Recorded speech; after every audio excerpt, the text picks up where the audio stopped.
Welcome. I'm glad you're all here. My name is David Ballot. I'm the director for the Right on Healthcare Initiative with Texas Public Policy Foundation. A bit of housekeeping. If this is a CLE accredited event, if you are an attorney and you'd like to get some CLE credits, there is a sign-up sheet, I believe, outside the door. They'll be right inside the door on that table. So I'm not going to ask you to stand up. We don't want to target you, but please feel free to benefit from that. Thanks to Patient Rights Advocate for producing that video. At the very beginning, it asked a question: is healthcare broken? It is for the patient. Middlemen have done very well, however. We've seen a lot of mega mergers here in the last 5 to 6 years with insurers, pharmacy benefit managers, hospitals. And what's resulted? Increased premiums, increased deductibles, overall prices going through the roof. When I speak to a lot of healthcare experts in D.C. or whichever state capital, they talk about this threefold system of healthcare as they see it. And this may surprise you, it may not. Who they include in this threefold system are insurers, hospitals, and pharma. My response is always the same. Where's the patient? They've forgotten about the patient. We haven't forgotten about the patient, and we're creating a new vision for them and for you. And I'm thankful that you're here to be a part of this discussion. We're excited about our panel members. I consider them all friends, even though a couple of them are lawyers. I'm not here to pick on attorneys today. I just saw an opportunity and I've been taking it. Congressman Chip Roy, welcome back to TPPF. Elected to the U.S. House of Representatives in 2019 and serves on the Budget Oversight and Veteran Affairs Committee and is the ranking member of the Oversight Subcommittee on Civil Rights and Civil Liberties. Former federal prosecutor and top advisor to many prominent Texas elected officials, and previously served as Chief of Staff to Senator Ted Cruz, Staff Director of Senator John Cornyn, and Senior Counsel of the Senate Judiciary Committee. It was also the first Assistant Attorney General under Ken Paxton and served as a senior advisor to then Governor Rick Perry, as well as the Vice President of Strategy for the Texas Public Policy Foundation. To his left, the Honorable Rob Henneke. It's hard for me as his colleague to refer to him as that. I'm not to his left. Y'all are looking, I'm to his right. I'm not even going to touch that. Rob is our General Counsel and Director for the Center for the American Future at the Texas Public Policy Foundation. Previously served as twice elected Kerr County Attorney. Began his legal career serving as the Assistant Attorney General in the General Litigation Division under the leadership of Texas Attorney General Greg Abbott, and has appeared on national news such as Fox News, Fox Business, MSNBC, and others. His commentaries have been published in USA Today, The Wall Street Journal, The Washington Post, and many, many more. And on the end, Cynthia Fisher, founder and chairman of PatientRightsAdvocate.org, an advocacy organization for the American public and employers seeking to greatly reduce the cost of healthcare and coverage through the system-wide transparency. If you go to their website, you'll see that video and many, many more. Also serves on the Health Information Technology Advisory Committee as the former Speaker of the House's appointee. Founded the pioneering cord blood stem cell banking company, ViaCord, in 1993 and served as CEO. Director of the National Park Foundation and board advisor to the Boston Children's Hospital Mischli Center for Sports Injury Prevention. Holds an MBA from Harvard, as well as an honorary doctorate of science and BS in biophysics from Ursinus College. Did I say that correctly? Ursinus. Thank you all for being here today.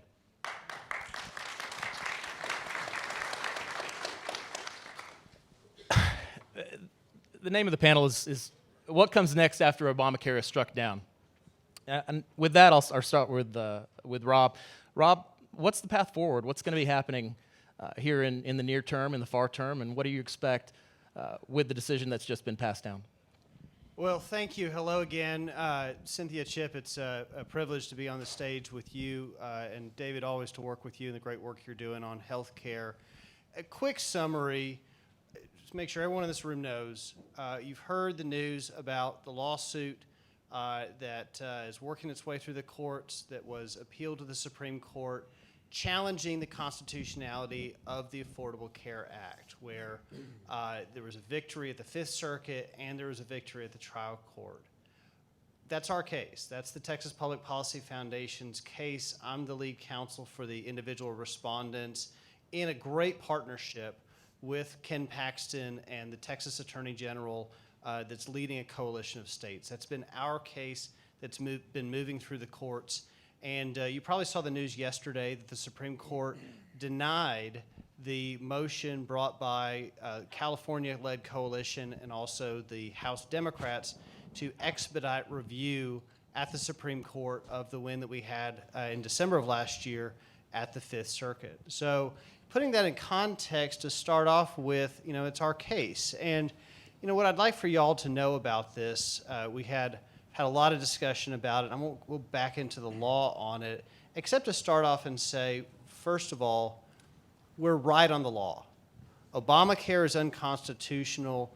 We're rock solid in our arguments. We're going to win on the merits of the law because it's unconstitutional for the federal government to command you to purchase health insurance that you don't want. And I want to make sure that I say that from the get-go because we're going to talk a lot about the policy today, which is really, I think, in the context of healthcare, what matters as far as when you get sick, when your child gets sick, can you be treated by a doctor or a healthcare professional, and can you afford to access that care? I mean, that's at its core what matters about healthcare. But I wanted to make the point about the legal arguments first because, there's been a lot of attack from the left that this case is a farce, it's a stunt, it's judicial activism and so forth. We don't bring those kind of cases. With our litigation center, we bring constitutional cases, seek to limit government power, and not just to put government back in the box, but to make that box smaller and clawing back the past 100 years of jurisprudence that have eroded our constitutional rights. And so thank you for that. So I wanted to make that point that we're right on this case, we're right on the law. I think eventually we're going to win this lawsuit. But then to pivot and point out that our lawsuit has had a disruptive effect in policy, in politics, and I think to some extent in the marketplace that I don't believe would happen had the Texas Attorney General and TPPF not gone to court in April of 2018, when you consider that the efforts at the federal level to repeal or replace or reform the Affordable Care Act had largely failed, and everybody had moved on. Oh, well, we tried. We did our best. Let's move on to the next issue du jour. So, the effect of this case in a bigger sense has been, I think, to move that issue back off of high center to where now you've forced, in some ways, the left to pivot to their alternative. And we know that their alternative, for the most part, is socialized medicine, Medicare for all, single payer.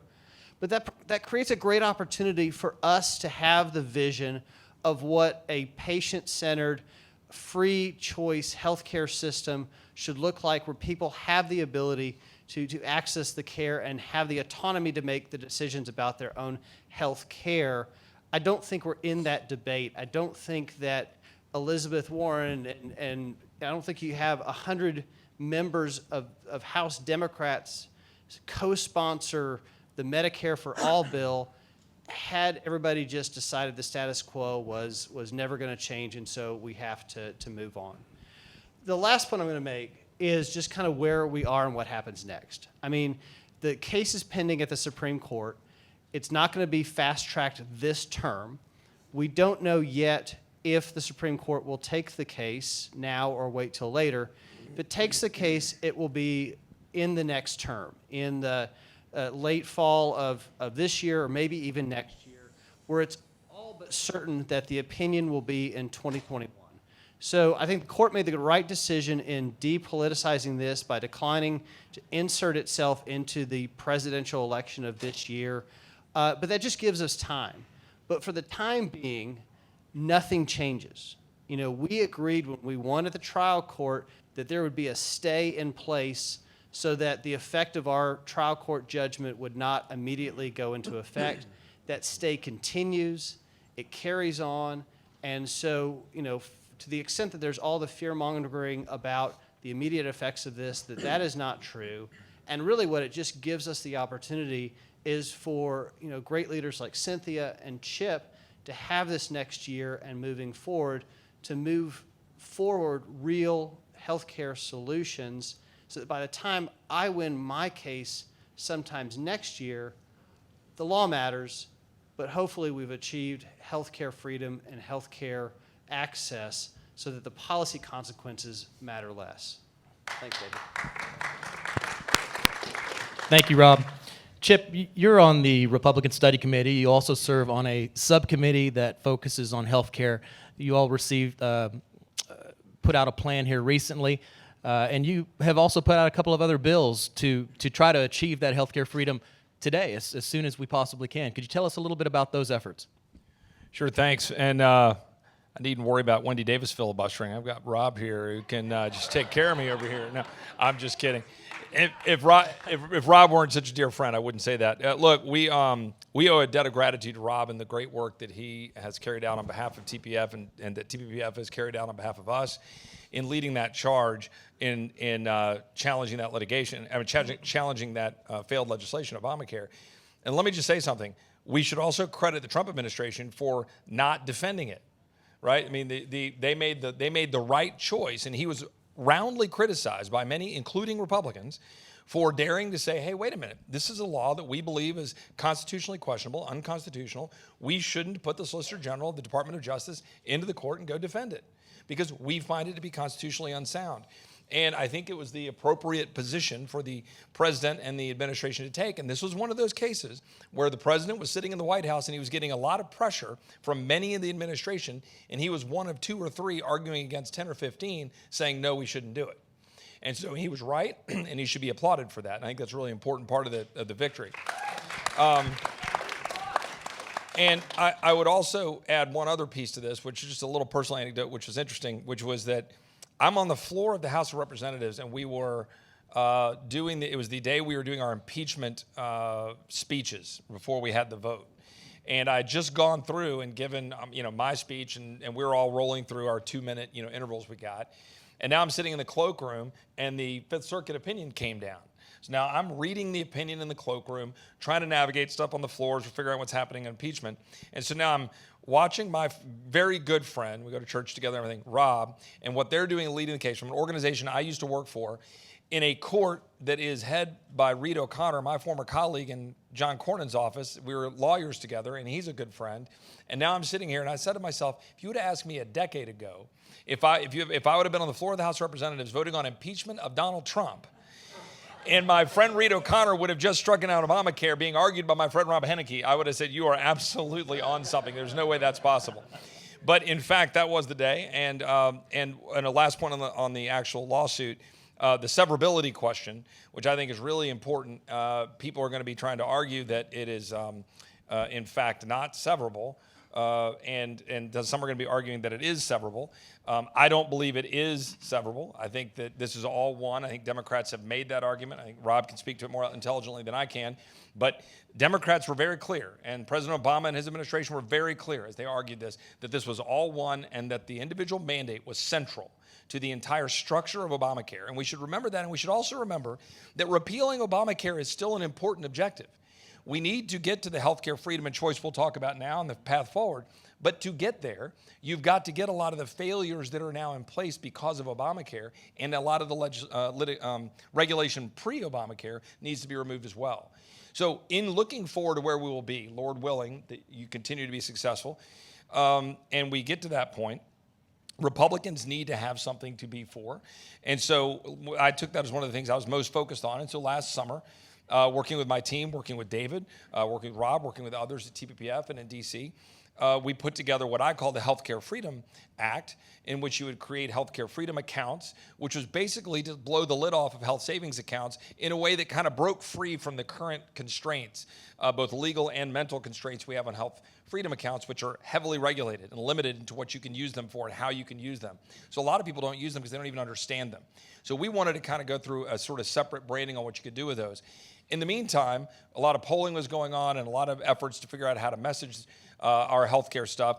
And so personalized healthcare is one of the things that we've discovered is something that works, I think, really well. And so we worked closely with Senator Cruz's office in the Senate for basically a 90% overlap version of the bill I introduced last summer, and it's called the Personalized Care Act. And it takes that legislation. We just introduced it last week. Senator Cruz introduced it right before Christmas.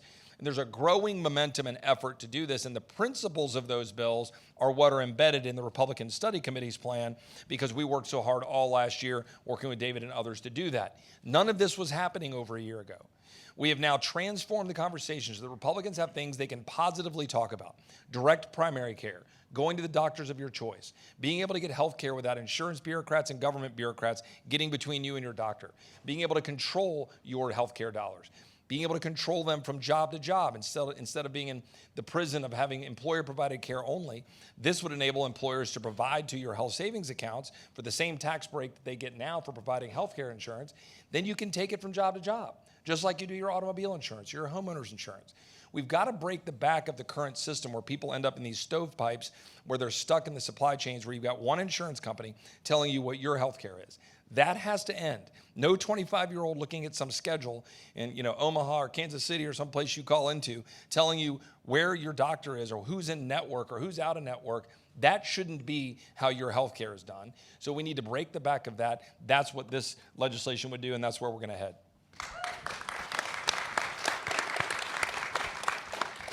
I think it's also important to help everybody understand where we're coming from. The way that we're approaching healthcare is we see the fundamental unit of this industry being that relationship between doctor and patient. Why healthcare has become more unaffordable, more inefficient, more inaccessible is because there have been more and more middlemen that have been injecting themselves between those two parties, government being one of the bigger ones. And so we want to support those things that Chip and Senator Cruz have talked about, where that is empowering the patients. It is allowing them to be in control of their care. But that's also very difficult if we don't know what it is and how much the price tag is that's associated with what it is that we're buying. And we're really thankful for Cynthia and her organization's efforts. People talk about the cutting edge. In healthcare, we like to refer to it as the bleeding edge. But she is the bleeding edge when it comes to transparency in this country, and she is leading the charge and taking no prisoners. And thank you very much for what it is that you do, and we'd love to have you just talk about where you are, where you're going, and what you're seeing. Thank you, David. It's a real honor to be here, and I want to thank TPPF for all the hard work and heavy lifting that you all have done in the healthcare sector to really change the game on behalf of the American public and on behalf of employers around the country as well. It's our economy, it's our wages, it's our earnings. I founded patientrightsadvocate.org because I came from the industry. I had been a life sciences entrepreneur. I worked across the sector, so I started out in healthcare, IT, and defense, and automated hospitals and insurance companies to communicate. Basically, in the 80s, that was really financial information, strictly. And then I was in device, and then I started my ViaCord business, which was one of the first businesses that actually was in blood for cord blood stem cell banking, but we were price transparent from the very beginning and direct to consumer. And we held for one price, a consistent price for all customers. Think of that, novel. We can get there. And that company's now within PerkinElmer. I sold my company, and I invested in the life sciences. And what I saw in the last 10 years is I saw my industry run amok. The greed has run amok. And because I was in the industry and no longer am, but because I was, so often people would come for access to care because they had difficulty if they had cancer to get in to see a surgeon or a physician. And by default, because I knew the system and I knew physicians across the country and across the world, actually, that I was able to find that. But in the past 5 years, so many people didn't come just for access. They came because they were in financial ruin. And that was devastating. This was hardworking Americans. And if you go to our patientrightsadvocate.org website, you can see their stories. These are working Americans that are insured, that found that if they had a crisis, that they were facing oftentimes out-of-network billing that devastated not only their wallet, but their family choices for education for their children and even what kind of food they could put on the table. And having to file personal bankruptcy for a couple of friends and help them bootstrap up again because they got breast cancer or erroneous misdiagnoses. I founded Patient Rights because, as you all say here in Texas, Houston, we have a problem. And Washington, D.C., we have a problem. We have a problem in healthcare, and it can be solved, but the person who wasn't at the table was the consumer. Who is the consumer? The consumer is all of us. It's the American public, but it is the hardworking, it is a patient, it is the employee, it is the employer, and we, the taxpayers. We pay for healthcare, and we need a voice at the table. And in bringing these stories to Washington, I will tell you the devastation isn't just among individuals that have narrower and narrower insurance and high deductibles. 47%, according to the Centers for Disease Control, 47% of our country insured through private insurance have high deductible plans. That means they're more and more responsible for care. On top of that, according to Kaiser Family Foundation, $20,000 is now the average family of four plan cost in this country. $20,000 per employee. What does that mean to a startup to try to attract a new employee and even take them away? If somebody's a type 1 diabetic and brilliant and you want them in your startup, how do you compete? I'll give you an example. I'm from Massachusetts. And you look at small businesses we interviewed. In Massachusetts, small business owners are facing north of $30,000.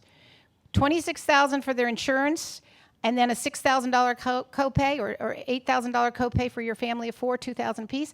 You're well into $30,000 per person in your plans. This is really hugely devastating. And then you can get surprise bills, and you can get egregious charges that aren't covered when your surgeon tells you they're out of your network and you have to pay. So on top of that, let's look at employers. Large companies like a FedEx and large for hundreds and hundreds of thousands of employees are facing about an 8% increase per year in their health plan costs. The small businesses, we understand the average is 18 to 20%. This is runaway. And I think what this video showed you earlier is that the organizations and the entities that are saying we're at a breaking point. We're at a breaking point where healthcare is now approaching 20% of our economy. Do you know what that means? The 20% gross domestic product being healthcare? That means for every weekday that we work, one of those 5 days goes strictly to healthcare. That's pretty impressive to say that just goes for the costs of healthcare that we recognize, not the soft dollar costs that we expend taking care of our loved ones and family and trying to find our way around the system. That said, the employers of small and medium-sized businesses that you saw in this video are really the change agents. And I think the future is bright because it's game over for status quo. Because employers like Employee Solutions here in Texas, Sendera, they're basically being able to cut their costs in half and share those savings back into the employees' wages. How have they done it? They've contracted strictly with brokers that are actually have integrity. You can hear from one tomorrow that actually are looking at contracting directly with price transparent providers. That means, what are they doing? They're looking at their claims data and they're saying, we're going to eliminate the price gougers because we're going to look at our claims data. You have the right to that as any employer. We're going to offer primary care, whether it be direct primary care through your HSA, but we're going to offer primary care either on site or with a physician, and we're going to take care of your health to prevent crisis, and we're going to make that free. We're going to make that free. No copay, no deductible. 24/7 telemedicine onto your phones. Adding that free. Take care of your health. Finally, they will also offer direct contracting to surgical centers, like Texas Free Market Surgical here in Texas. You can get your knee replacement for $15,000 versus an opaque hospital system that may be north of 60, almost 70,000 for that knee replacement. These are real savings. This is the future, but government can do it sooner. And if I wrap up, I think I've been most impressed with the president. President Trump gets it. The administration gets it. How? We had the advantage of knowing that Mr. President, and going to Mr. President, in America, the American public and employers are held hostage and blindfolded to know the prices of care before we receive care, right? And Mr. President, he is the art of the deal. What deal would President Trump go into where he has absolutely no negotiating leverage? That is what we Americans face every single day. And on top of it, we're expected to pay for our health care with a blank check and have no recourse because we never knew what the price was to begin with. That's American health care. And the president got it. Secretary Azar, Joe Grogan, Andrew Bremberg, in the White House. I will tell you, this administration, David, has moved mountains. They have used existing law and executive order to require hospitals to show cash prices and negotiated rates. What happened in the proposed rule? The hospitals have sued, okay? They don't want to show their rights. According to Larry Van Horn, Dr. Van Horn in Vanderbilt University, he looked at all of the claims data across the country. When we pay cash for care, at the bottom line cash, it's 40% lower than the negotiated rates. Why can't we all pay cash? Why can't we all pay one price and all of us in this room pay the same price for the same MRI at a given hospital? We can get there, but these proposed rules through an executive order, and the next rule is now in process, so I'm going to end with encouraging is the insurance companies needing to show their negotiated rates. When we have hospitals and insurance companies showing all the rates, then we're in charge. And to tell you from feedback of focus groups across this country, is people want three things. They want transparency of prices, but they want transparency in a broader sense. They want their health information. They want it on their smartphones. They want to know what's being put into their record about them. And they want prices so they can choose before they get care. And they want transparency to the bill. They want the bill to match their clinical experience and be digital on their phone, just like every other functional free market, grocery, retail, travel, anything else that we manage in our life. And the last thing people want is control. They want to be in the driver's seat. And I'm very impressed with the Trump administration thus far, but we also need Congress to weigh in and allow us to have transparency and stand up to the lobbyists and the lawyers that are in your office every day looking to keep status quo. Thank you.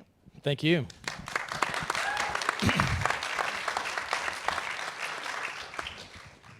I wanted to share a quick story. I was sitting next to Ken Schiller. He's the owner of the Rudy's Barbecues, and you probably had never heard of it. He's always offered health insurance. He really felt strongly that health insurance was something that he wanted to give to his employees. And it just got to the point recently, I'd say it was probably 2 years ago, the cost of health insurance exceeded his product of what he sold to the general public, and his business became a healthcare business. And he was having to face a very hard decision. I'm going to have to cut this out of my budget in order to survive as a company so that I can have my employees get a check. Thankfully, he didn't do that.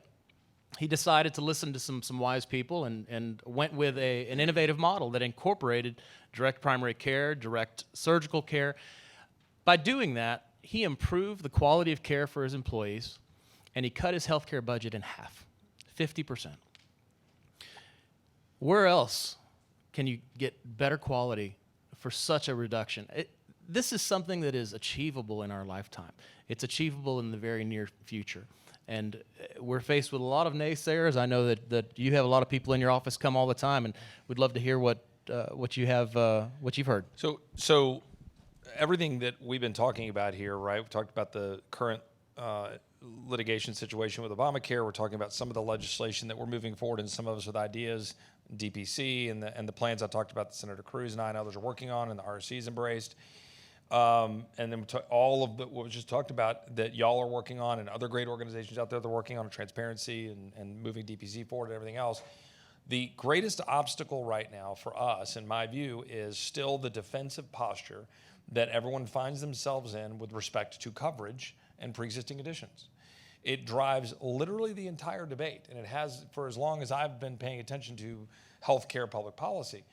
And it's a shame that we've allowed that to happen. And I think the good news is we're pivoting off of that, but we need to expand the number of public policymakers, state and federal, who are willing to champion that and explain the extent to which we need to be focused on doctors, patients, and care.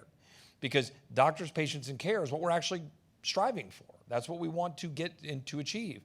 And when you're talking about the percentage of people who, even in our very broken system, that are in that group of people with pre-existing conditions, who may not be able to get health insurance, who are unemployed, who aren't covered by Medicare, who aren't covered by Medicaid, right? You're still talking about a small subset of the population that we can solve mostly and most efficiently and effectively by getting prices down.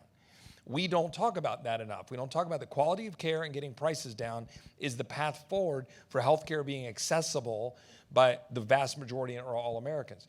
So we've got to go on offense, those of us who believe in market-oriented solutions, and not allow that fear-mongering of the pre-existing condition, you're going to be catastrophically uninsured, to drive the debate. Look, I know it. I've looked at cancer, right down the double barrels of the shotgun. Many of you guys have faced this sort of situation.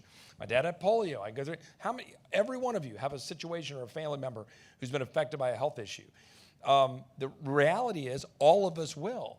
But if you look at the data and look at what's happening outside of our broken insurance-driven system with DPC or health sharing ministries, you find that people are able to absorb those costs when the prices are lower, and health sharing organizations can defray the costs. Suddenly it's not catastrophic. People have an irrational fear right now of the catastrophe based on the very broken system given it to them. We need to break the back of that. That's what needs to change. Transparency will go a long ways towards doing that. Changing policy models at the state and the federal level will go a long ways towards doing that. But we've got to win the message at kitchen tables, at church groups and communities and organizations, and talking to people, understanding you shouldn't be afraid of this.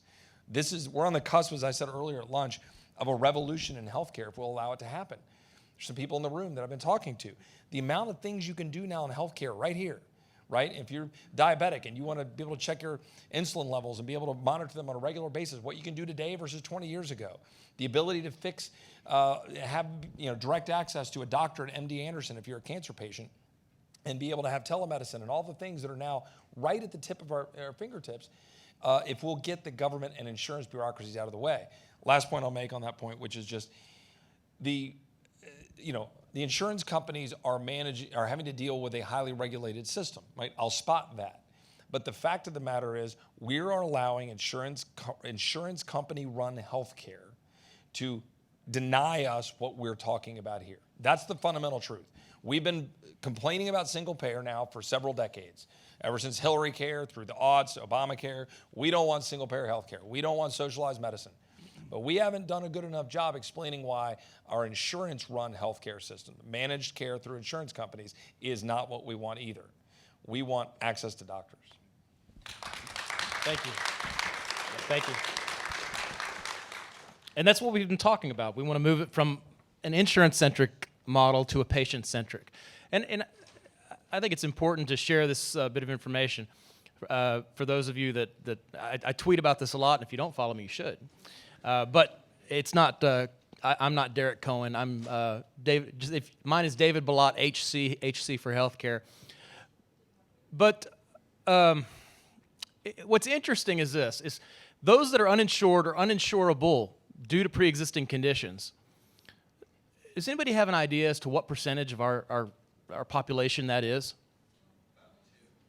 No, not 2. It's bigger than 2. 25%? No, not 25%. One more guess. Any other? What's that?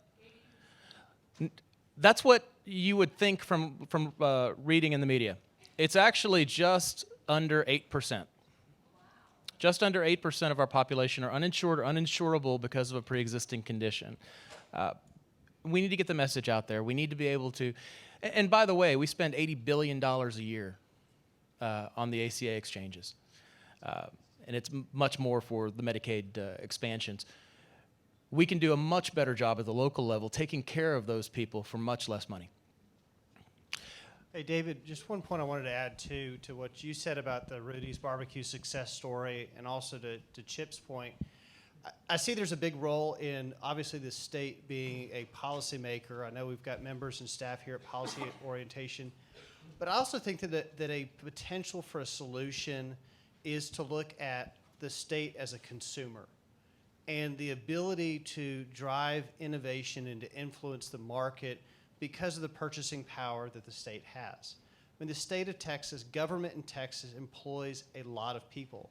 And, you know, we're talking about direct primary care, we're talking about meta sharing. You know, these are not just these weird alternative ideas anymore. I mean, these are practices that are becoming mainstream, that have been proven to work, that you have businesses like Rudy's investing in it. And look, there shouldn't be a one-size-fit-all solution, but I'm just going to throw out there that as the state looks at its budget for caring for its employees, if we could include some of these options and use that purchasing power, boy, you could really kick the door open. You could really blow the door open on some of these things. And the goal is not to eliminate insurance. Don't get me wrong. There's wisdom in having an insurance. However, it doesn't function that way today. We have more of a prepaid medical model as opposed to insurance. There's a great deal of wisdom in having something that will protect you against catastrophic events. It just needs to work that way. You had something you wanted to say? Yes, David. Yeah, there we go. On to Rob's point is, you know, the disruptive innovation and the opportunity for the state is to learn from these innovative employers and price transparent providers. So, for instance, if the state also, you know, I'll use Schweitzer Engineering in Washington State. I'll use BevCap here in Texas. Some of the employers in the state could look at this as well, are bringing primary care in-house. They're hiring their own physicians, they're creating gyms, and they're making that, you don't have to go off the clock. We want you to take care of your health. And I can give you an example of Rosen Hotel, 6,000 employees in Florida. Mr. Rosen, Harris Rosen, for 28 years has only gone and done price transparent model. He brought primary care in-house. They have about 5 physicians on staff and an entire setup. They've brought their healthcare plan costs down to $6,000. Remember I gave you the $20,000 number? They got it down to $6,000, and each employee only has to pay $850 a year, and they get entire care and coverage. And a lot of their employees have complex diseases and pre-existing conditions. So they've driven that down, and so much so that a local school district with 10,000 has asked them to take on their health care and take on their plan and bring down the costs for the teachers. And this is happening. It will happen. We can catapult it and get there faster with transparency. And the last thing I'll mention is on your seats, and hopefully That's what I was gonna bring up. Folks in the audience, is we're gonna see healthcare disrupted. How? Look at Walmart in Georgia. Sam's Club members in Georgia can get integrated healthcare. Primary care, direct primary care visit at the Sam's Club store, $40. Dental cleaning, $25. An x-ray, $10. Strep test, $20. Mental health, $1 a minute. This is affordable and accessible. Now, in 21 states, the hospitals are the largest employer in this country, and they have a lot of influence over governors and state legislators and in Washington. In 21 other states in this country, Walmart's the biggest employer. Get my gist? Where can we go? Let's have Walmart compete with Costco, compete with Amazon, compete with our cell phones on access to telemedicine, and drive down the cost of care. This is the future. Get health care where you want it and outside of the broken system. And I don't think Walmart's going to charge you a facility fee for showing up in their store. And Mr. Rosen, actually, I'm not pitching here. I don't even have stock in Walmart. I guess I should. But even your drugs are cut out. The top drug's $11. for a month's supply. That's accessible, that's affordable, and that's what we need in this country. That's what Chip was talking about earlier, is having access for everyone. Make it be fair. Everybody wants everyone in this country to have access and at an affordable rate. I'd like to open it up to the audience. Anything that you all would like to say? All right. We're going to make this this time open for you all. Please fashion your comment in the form of a question. And please, we want to get through as many questions as we possibly can, so please keep them short and address who it is that you'd like to address, or ask the question to. Elizabeth, if you could ask this gentleman right here. Elizabeth will come around with a mic. Cynthia, this is directed to you. What proportion of the large savings that you're citing are a function of keeping people out of the hospitals, which I understand are the most expensive portion of the health care delivery system currently, and what other things can be done legislatively or otherwise to advocate for that much more and get it moving? I don't think there's data totally across, but I can give it to you anecdotally. We've filmed and interviewed over 60 employers now, and the feedback that we get, I can give you one employer here in Texas, Joe LaMattia, who owns a major beverage distributing business, has told me that, that their numbers were that they had a 68% reduction in hospitalizations. And that was huge. And they lowered the cost of their care and have totally reduced it. That he was surprised after the third year of going to this new model of only dealing with price transparent. And they'll actually send people to Oklahoma Surgical, stay in a 4-star hotel, 5-star hotel, pay for a limo and airfare, and still save over $20,000 than going to the opaque hospital in the same town. So they, the employees are giving standing ovations because across on their company meetings, because across the country of those in Florida, Texas, Ohio that we've interviewed, it's been hands down, to your point, yes, they are saving by actually not being in fear, because it's free to get primary care. It's actually free to take care of your health, telemed. So people are taking care and not in fear of financial ruin or fear of going to the doctor.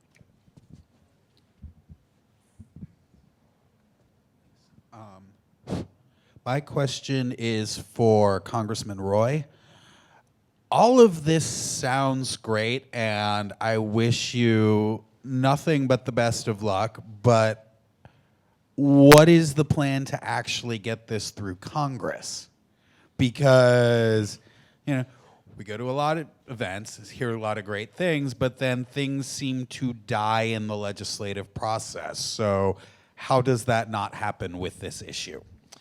Well, thanks for being here. Number one, it's a good thing that most things die in the legislative process. It's true.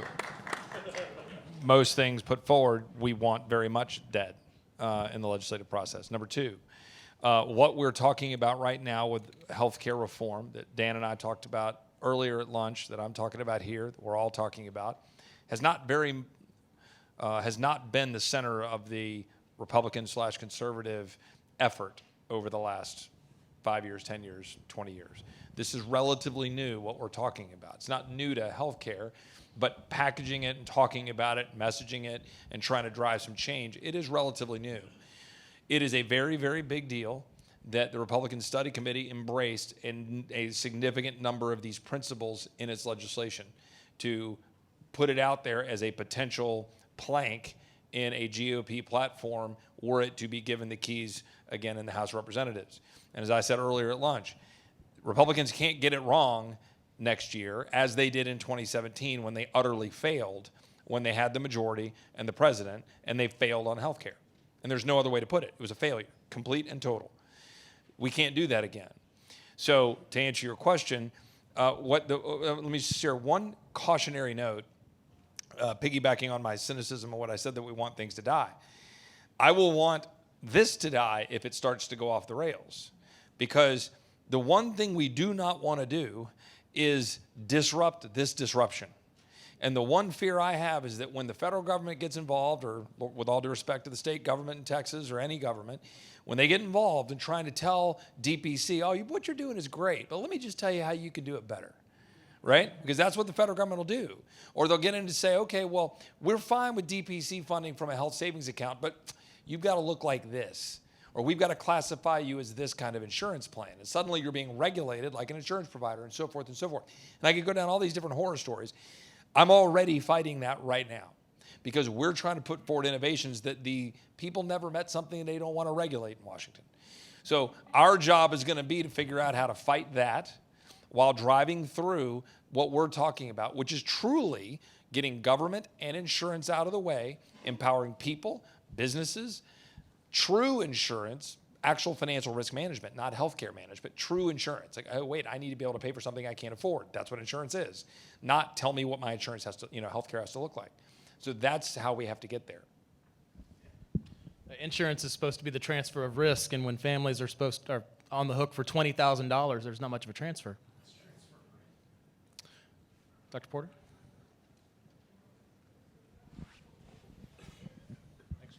Yeah, it's Dr. Cliff Porter. I'm a DPC, inspiration at TPPF. Thanks, David. So a question for yourself is on, I want to hand out the drugs, the good drugs, in terms of litigation to allow direct dispensing. Where do we stand on it? So it's Best of luck. Thank you. It's not our case, but I'm a huge fan of it. There's a lawsuit brought by the Institute for Justice that's challenging the state law that prohibits doctors from directly dispensing prescriptions in their office. It doesn't make any sense. It's really a protectionist policy, obviously for the pharmacies, the pharmacists, but PBMs. PBMs. Yeah. But the law right now says that if you're a doctor in Texas, you can give someone a medication, for free. If you happen to live in rural Texas and there's not, enough providers, then you can dispense prescriptions. But for most of your doctors, the drugs that you prescribe that somebody is going to have to take, they have to drive then to get that prescription filled. So Institute for Justice is challenging the constitutionality of that protectionist policy. I don't know where the case stands. We're supporting it, of course, but that right there could decrease the costs if you cut out the middleman and just let your doctor sell to you the prescription they're prescribing for you to get help. And the truth be told, lobbyists aside and pressure points aside, this is something the legislature just ought to fix. We just ought to fix it. I mean, this is a no-brainer in my viewpoint. I mean, look, we've got a DPC kind of arrangement in the Capitol, and so I had an ear infection. I couldn't fly home 2 weeks ago, and I walked down and I get him looked at. He says, "Yep, it's a little inflamed. Here's your antibiotics." I mean, there it is. I didn't have to go to another store, and that's the way it is. And I just pay a fee for that service. That's the way everybody ought to have that. This is not rocket science. Yeah, just give one example, and I'll turn the microphone back. Epinephrine pen, EpiPens are $150, $250, $300. I get a vial of epinephrine, which is 1 milligram, which is equivalent to 3 1/3 EpiPens, for less than $15. I preload in a syringe. I can hand it out to patients. It's legal in Texas. Great point. Great point.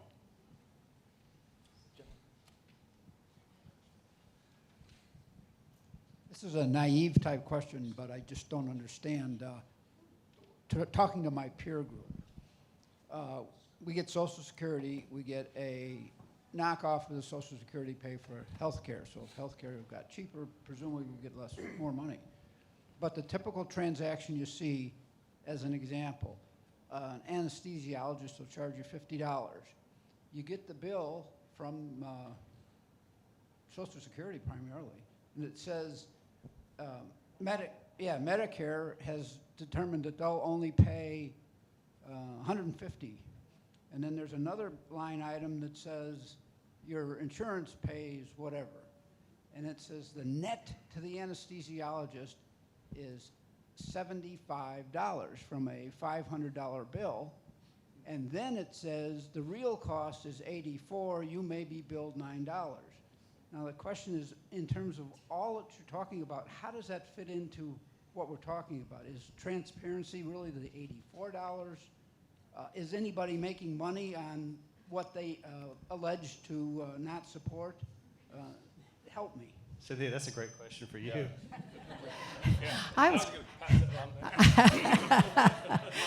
I I think David, as a former hospital CEO, can take that one and take it into the end zone. So I'm happy to take it on. We've passed it 4 ways. You're it, man. All right, no.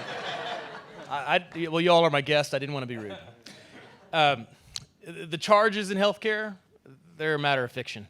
That $75 or $85 that you talked about, that's not the real price. The real price is the negotiated rate between the insurance, and in this case Medicare, and the person that is submitting the claim, and in this case it was the anesthesiologist. So what Medicare allows was this, how much was that? $50? Oh, so whatever they allowed is the real price. And why is that important? Because the charges in the Trump administration last year in January mandated that all hospitals produce their charge master, or their gross charges, on their website so that you could see what that charge is. That really doesn't, I mean, that's wonderful. It's good. Any kind of transparency is good, but is it meaningful? The answer is no. What would be really meaningful is understanding what the allowable rate or the negotiated rate between your insurance, say you have Aetna, and you're going to St. David's Hospital. What would be that price associated? Why is that important to you? Well, because once you've gone past your deductible, you have something called a coinsurance, and that's based on a percentage. So if one hospital is charging $10,000 and another hospital is charging $50,000, that's real money that impacts you personally. Which one would you choose if you saw the prices? Did that answer your question, sir?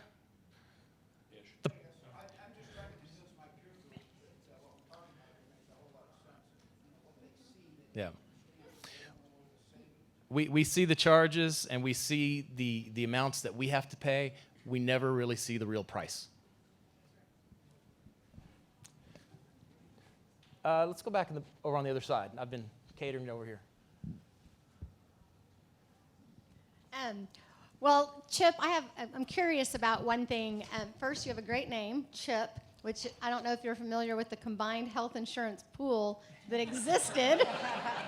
It existed in Nebraska for about 20 years before ACA, and then ACA destroyed it. And in order to participate, all you had to produce was a letter that said you've been declined for coverage, and then the state had a plan that you could buy into at 150% of the market rate. Is that anything that you guys are talking about to address the 8%? Because I think it's a simple way, and you'd be a perfect spokesperson, to talk about and make it simple for families to go, oh, at least Aunt so-and-so is going to have an option. Chip's nickname came from that. Yeah, well, there's also the other CHIP healthcare plan, which is a little less market-driven. But so I can't remember, Beverly Gossett, who's somebody who works in and around healthcare freedom, as I call it. I think she worked in Kansas or whatever, but the same kind of model that you were just talking about, which, what some people might refer to as high-risk pools or other ways for people to have, guaranteed coverage. In the plan that the RSC is putting forward, that we put forward this last year, it includes the elements of the plans that I discussed that Senator Cruz and I and others have introduced, expanding health savings accounts, an employer, being able to contribute and get the same tax break. It also includes what we call guaranteed coverage pools. And we think guaranteed coverage pools is a good way to talk about it for those situations. For anybody who falls through the cracks, then you've got this backstop, which if you go back and look at the data pre-Obamacare, it is far superior to what we're dealing with today in terms of now the massively increased cost of the premiums, the massively increased cost in the care, the now much higher deductibles, the now much bigger copays. All of that is adding up into massively increased costs. You go back and look at the data. Seriously, go look at the Nebraska data you're talking about. Look at other states that had these pools in place. People were getting covered. They had options. They were able to get to it on an affordable basis. Were there problems? Yes. We had an alphabet soup of federal regulations and state regulations. Let's be clear. Texas and other states had regulations that ought to be cleaned up too, that were making costs higher than they should be and make it more difficult. We didn't have a lot of the models we're talking about now. We didn't have a lot of the services we now have with better technology. But we've got the opportunity now to really blow the lid off of that. But that absolutely can, I say should, but certainly can be a part of the model that we're talking about so that people feel, hey, I've got a backstop. I'll be covered. But it shouldn't be that you're saying, oh, everybody's covered after Obamacare because we've got 22 million people covered, the number that some people say, but 15 million of them are on Medicaid. So you just jammed a bunch of people in Medicaid rolls, making it much more difficult for the people who were supposed to be the target of Medicaid. And oh, by the way, you drove 6 million people off of their private care. This is what's so upside down about what we dealt with at Obamacare, and it blew up the market you're talking about. And I think it's I think it's important to note when I go to DC and I'm talking to people that I may not necessarily agree with, and we have these discussions, they always revert back to this binary choice. Well, it's either going to be the ACA or some form of it, or the Wild West and the terrible system we had in the past. The wonderful thing about this country and the American dream is our ability to envision something better and execute it for the sake of our people. And that's what we're talking about with these bills. It's what we're talking about with the advocacy. It's what we're talking about with the work that we do on a daily basis, is empowering people so they can make a difference.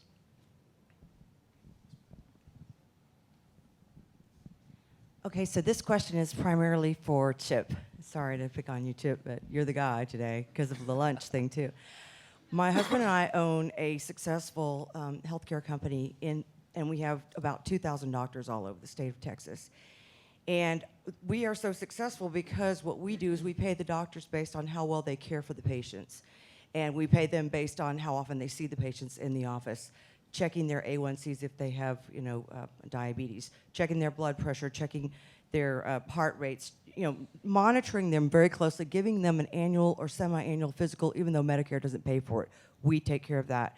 And it's a Medicare Advantage type situation, but we also do regular Medicare and Medicaid. So my question for you is, with this direct plan that you're talking about, it all sounds so great, and it sounds perfect from a lot of perspectives, but what about from the doctors, and what about getting the quality for the patient care that is so badly needed? And we all know there's a huge ton of difference between quality of doctors that are out there, and a lot of our doctors are from other countries. They've got different standards, some of them you can't understand. How are you guys addressing that with this? Because to me, that's the key point. Well, it's a great question, and my answer will not be very long, because this is why markets work.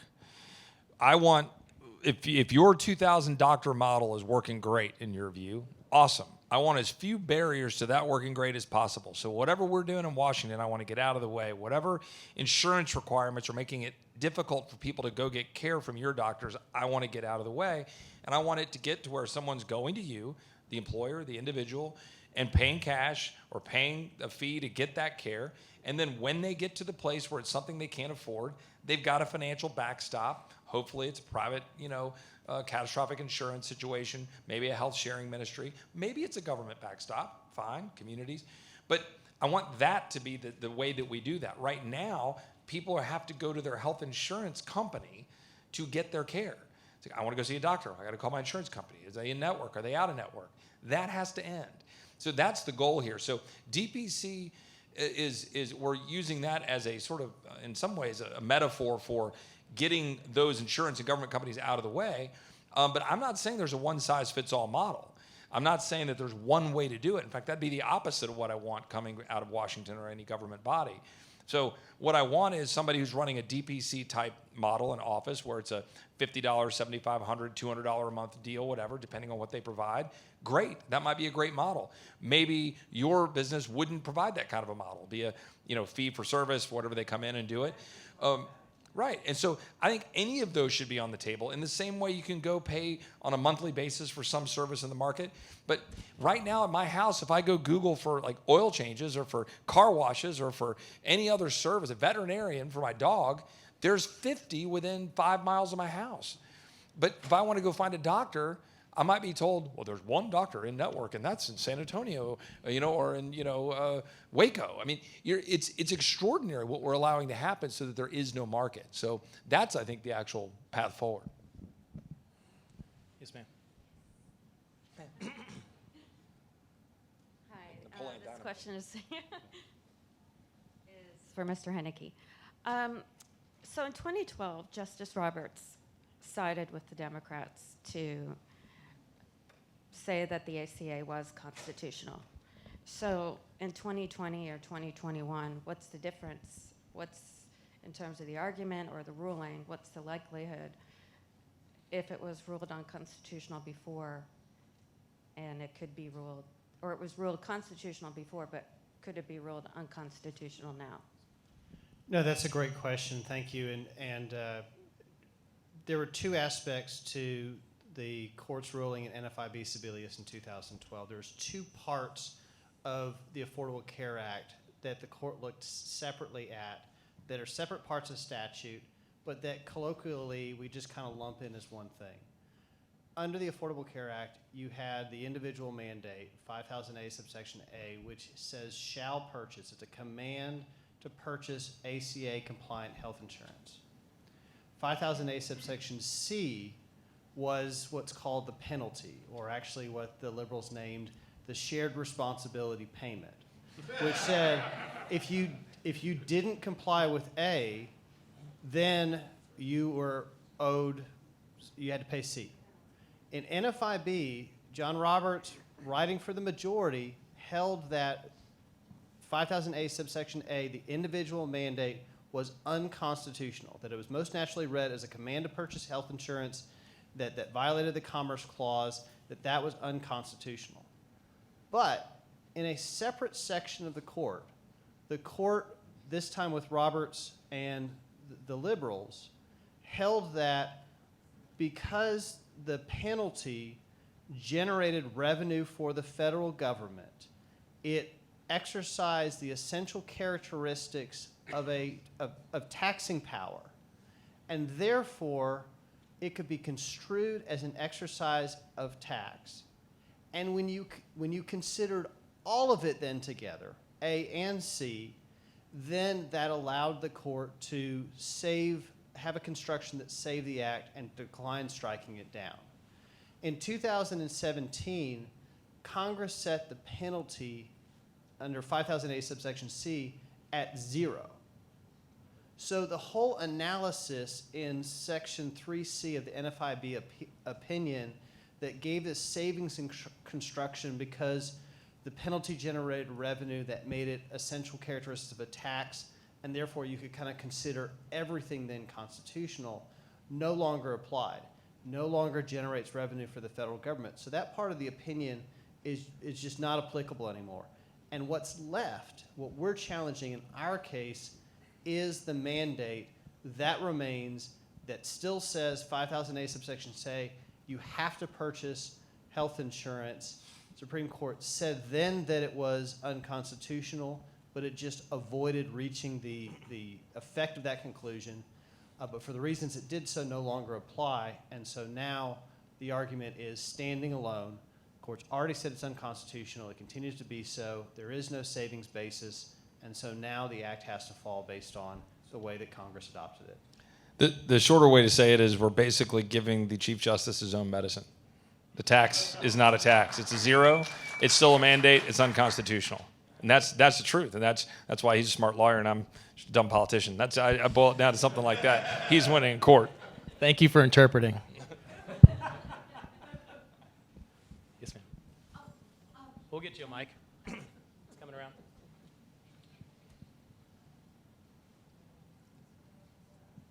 I wanted to ask a little bit more on the transparency issue. And so this question is really for Mr. Balot, because I understood you to say earlier that to have real transparency, you'd have to know what the negotiated rates are of the individual insurance companies. But is there any way to get to that? Presidential order or an act of or how do you get to that transparency of what the different insurance companies have negotiated with hospitals and healthcare providers, so you know if your operation costs $50,000 or $15,000? Much like Cynthia punted to me, I am now going to be punting to her.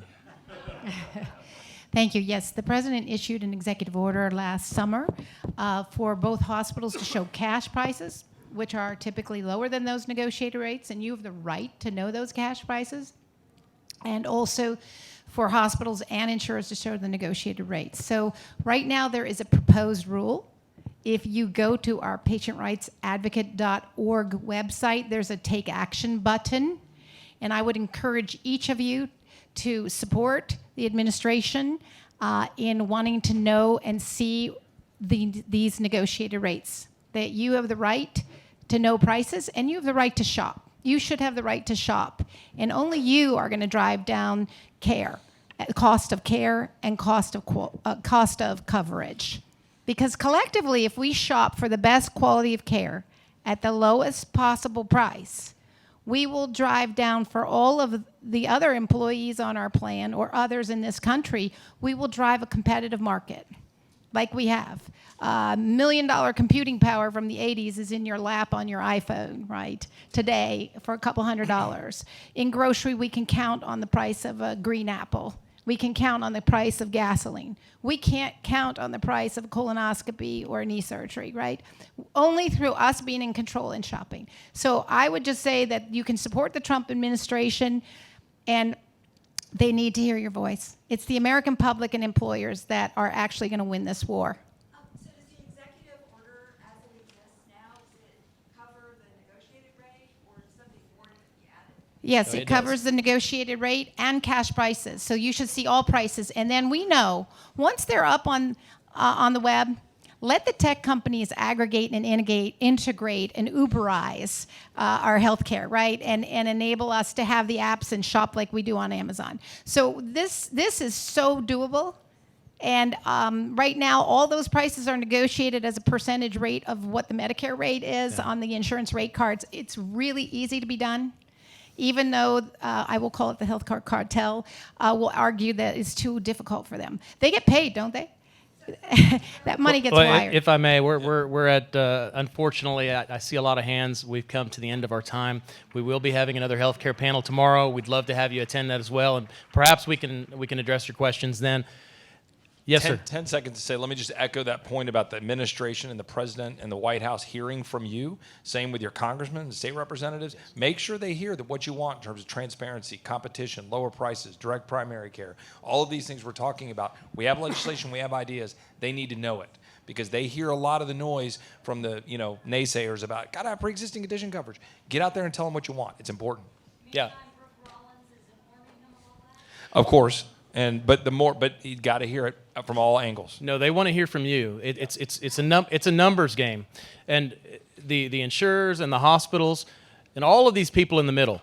What they're saying is that you guys don't care about the price. You have your benefits. You know what your deductible is. You really don't care about the price. You need to tell them otherwise because we know that that's just not the case. All right. Thank you guys very, very much. Thanks, David. And thank you.